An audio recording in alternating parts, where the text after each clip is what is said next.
Origen mitológico e histórico de Roma. Roma fue uno de los más grandes imperios de la antigüedad, y su legado se encuentra fuertemente arraigado en la cultura occidental.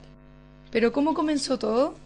Sobre la fundación de Roma tenemos un origen mitológico y un origen histórico. Veamos primero el origen histórico de Roma. Roma se formó de los asentamientos de las tribus latinas, sabinas y etruscas.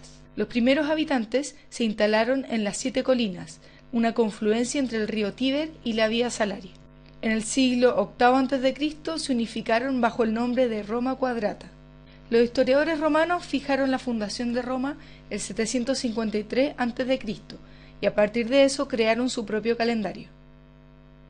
Hay una teoría crítica que dice que en realidad Roma surge a partir del Forum Romanum. Finalmente, la historiografía actual dice que el origen de Roma fue a finales del siglo VII a.C. Veamos ahora el origen mitológico de Roma.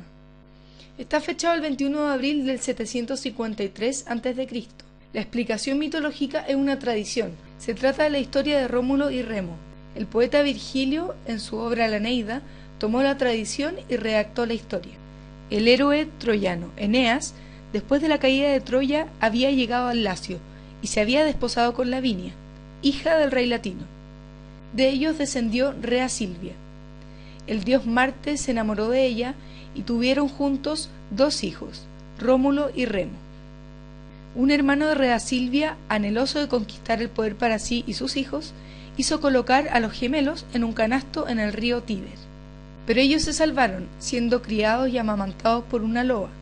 Tiempo después fueron encontrados por un pastor que junto a su señora los crió.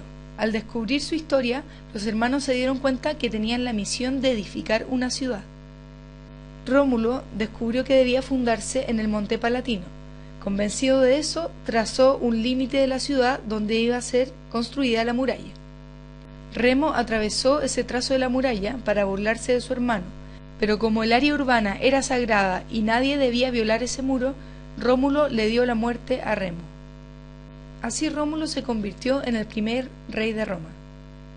Es importante tener en cuenta que, aunque el origen mitológico hoy día no es considerado como válido, la leyenda le dio sentido por mucho tiempo a la fundación de Roma entre sus habitantes. Enfatizó también el rol que Roma debía cumplir con respecto a los otros pueblos.